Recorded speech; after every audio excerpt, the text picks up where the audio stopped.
Hey, pretty girls, how are you? So, today I want to talk about rejection, and I want to know, what if every rejection of your life wasn't meant to break you, but redirect you? For a long time, I thought that redirection meant I wasn't enough. I always had a real self esteem issue growing up. A relationship didn't work, an opportunity didn't happen, like I didn't get the raise, I didn't get the job, things like that. A friendship changed. It would always make me feel like something was wrong with me. Doors that I desperately wanted open, they would be closed right in my face. So I grew up with very, very low self-esteem, and this just added to it. Like, going through things in my life now that I look back on it, I had allowed a lot of those instances to, add to my rejection. And I was sitting in a fence, obviously. Today, I'm just actually grateful that those things didn't happen. I'm grateful that certain things didn't go through. I'm grateful that certain relationships didn't stay longer than they needed to stay. I'm really grateful, honestly.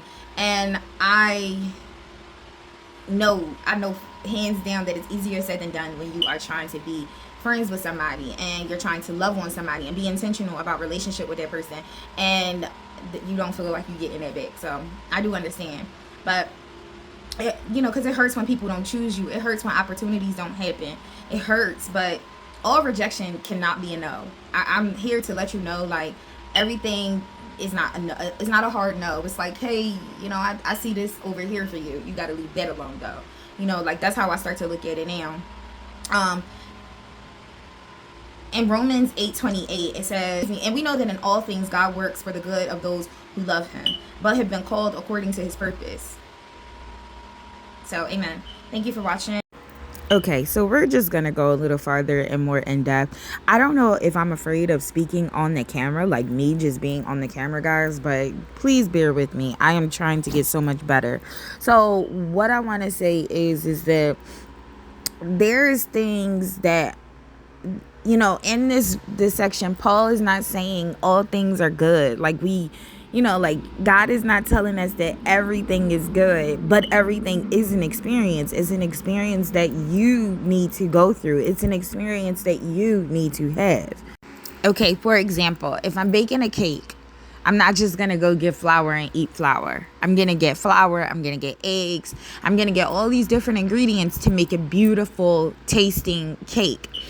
Sometimes when we go through certain experiences in life, the Lord is giving us the ingredients to have a beautiful life, the ingredients, the experiences to be like, okay, no, I'm not falling for that again, because the last time we did that, happened.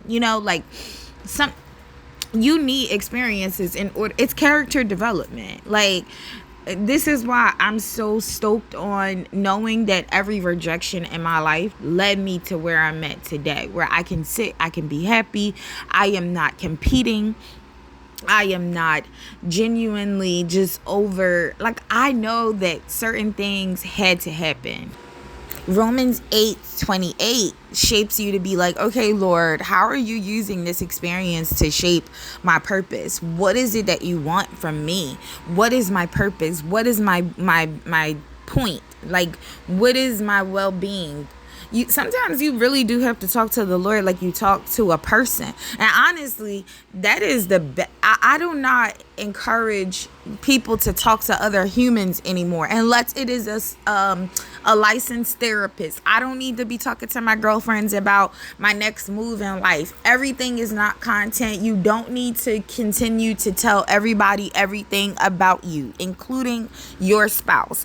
There are some things that you just have to keep to yourself, and it should be between you and your higher power. So I am ending with this. Every rejection is not a hard no. Sometimes it's simply preparation. Sometimes it's God protecting you from something that he does not want you to do or go that certain way.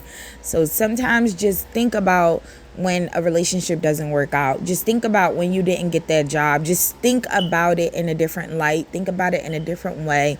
Always try to be a little bit more positive and just be more nicer to yourself. Like, I am queen of talking down to myself, and I had to learn to stop doing that. So I am here telling you that is not going to get you anywhere, but know that if he's correcting you, he loves you, because he doesn't correct or warrant people that are so far gone from him. So if you feel like the Lord is correcting you in a moment, like, it's like a parent, like, we never want to be corrected, but I think as we grow, we do need to realize that when someone is telling you something, or like, you feel like someone is being a certain way with you, it's really out of love.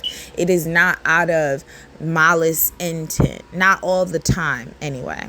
But anyway, I love you guys. Thank you for coming again, and I will see you guys on the next one. Bye.